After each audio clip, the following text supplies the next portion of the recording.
जय श्रीमन्नारायण लक्ष्मी नारायण। मेरे भक्ति सागर चैनल में आप सभी भक्तों का स्वागत है। आप सभी भक्तों ने मेरी पिछली वीडियो में कार्तिक मास का 25वां अध्याय सुना। इस वीडियो में कार्तिक मास का 26वां अध्याय। जय श्रीमन्नारायण। नारद जी बोले, इस प्रकार विष्णु पार्षदों के वचन सुनकर धर्मदत्त ने कहा, प्राय सभी मनुष्य भक्तों का कष्ट दूर करने वाले श्री विष्णु की यज्ञ, दान, व्रत, तीर्थ सेवन तथा तपस्याओं के द्वारा विधि पूर्वक आराधना करते हैं। उन समस्त साधनाओं में कौन सा ऐसा साधन है जो भगवान विष्णु की प्रसन्नता को बढ़ाने वाला तथा उनके समीप की प्राप्ति कराने वाला है। दोनों पार्षदों अपने पूर्व जन्म की कथा कहने लगे। हे दिव्य श्रेष्ठ, आपका प्रश्न बड़ा श्रेष्ठ है। आज हम आपको भगवान विष्णु को शीघ्र प्रसन्न करने का उपाय बताते हैं। हम इतिहास सहित प्राचीन वृत्तांत सुनाते हैं, सावधानी पूर्वक सुनो। ब्राह्मण पहले कांचीपुरी में जो चोल नामक एक चक्रवर्ती राजा हो गए। उन्हीं के नाम पर उनके अधीन रहने वाले सभी देश चोल नाम से विख्यात हुए। राजा चोल जब इस भूमंडल का शासन करते थे, उस समय उनके राज्य में कोई भी दरिद्र, दुखी, पाप में मगन लगाने वाला अथवा रोगी नहीं था। एक समय की बात है, राजा चोल अनंत शयन नामक तीर्थ में गए, जहाँ जगदीश्वर भगवान विष्णु ने योग निद्रा का आश्रय लेकर शयन किया था। वहाँ भगवान विष्णु के दिव्य विग्रह की राजा ने विधि पूर्वक पूजा की।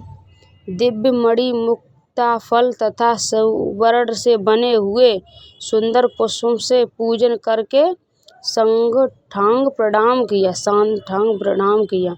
ब्राह्मण करके ज्यों ही बैठे, उसी समय उनकी दृष्टि भगवान के पास आते हुए एक ब्राह्मण पर पड़ी, जो उन्हीं की कांची नगरी के निवासी थे। उनका नाम विष्णुदास था।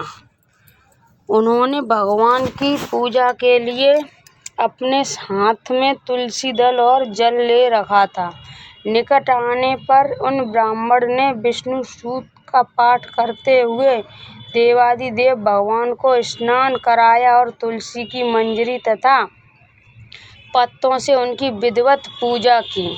राजा चोल ने जो अपने रत्नों से भगवान की पूजा की थी, वह सब तुलसी पूजा से ढक गई।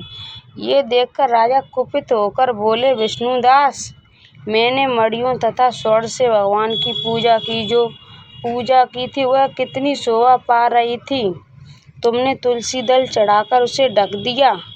बताओ, ऐसा क्यों किया? मुझे तो ऐसा जान पड़ता है कि तुम दरिद्र और गंवार हो, भगवान विष्णु की भक्ति को बिल्कुल नहीं जानते।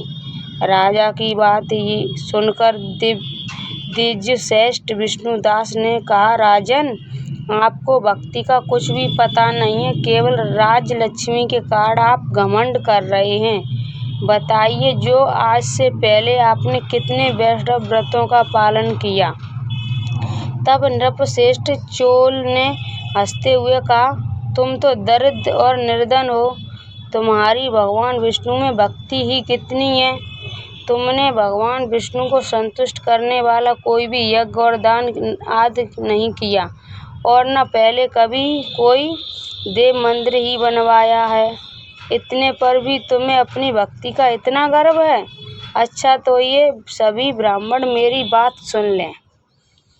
भगवान विष्णु के दर्शन पहले मैं करता हूँ या ये ब्राह्मण, इस बात को आप सब लोग देखें, फिर हम दोनों में से किसकी भक्ति कैसी है, ये सब लोग स्वतः ही जान लेंगे। ऐसा कहकर राजा अपने राजभवन को चले गए। वहाँ उन्होंने महर्षि मुद्गल को आचार्य बनाकर वैष्णव यज्ञ प्रारंभ किया। उधर सदैव भगवान विष्णु को प्रसन्न करने वाले शास्त्रोक्त नियमों में तत्पर विष्णुदास भी व्रत पालन करते हुए वहीं भगवान विष्णु के मंदिर में टिक गए।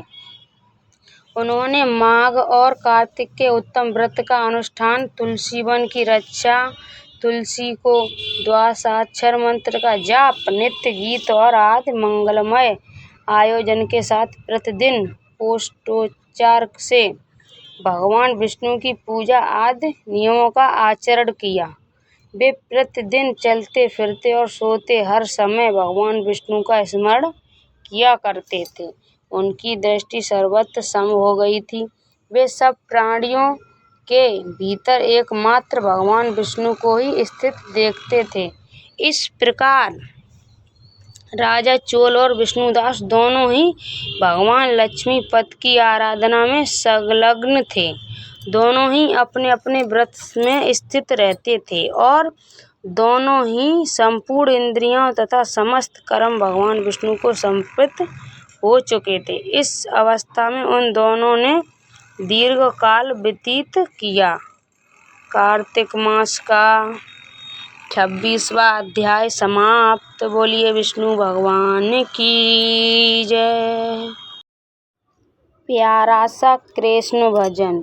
आजा कलयुग में लेके अवतार ओ गोविंद, आजा कलयुग में लेके अवतार ओ गोविंद, अपने भक्तों की सुन ले पुकार ओ गोविंद, आजा कलयुग में लेके अवतार ओ गोविंद। यमुना का पानी तो से करता सवाल है, तेरे बिना देख जरा कैसा बुरा हाल है। यमुना का पानी तो से करता सवाल है, तेरे बिना देख बुरा कैसा हाल है। काहे तूने तोड़ लिया प्यार ओ गोविंद, अपने भक्तों की सुन ले पुकार ओ गोविंद।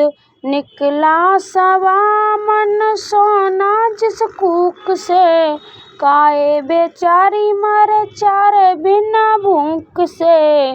निकला सवा मन सोना जिस कूक से, काहे बेचारी मरे चारे बिना भूख से। गैयों को दिया दुत्कार ओ गोविंद, अपने भक्तों की सुन ले पुकार ओ गोविंद।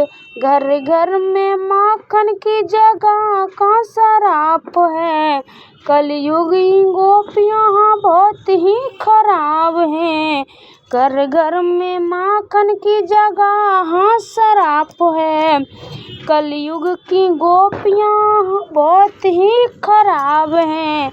धर्म तो बना व्यापार ओ गोविंद, अपने भक्तों की सुन ले पुकार ओ गोविंद।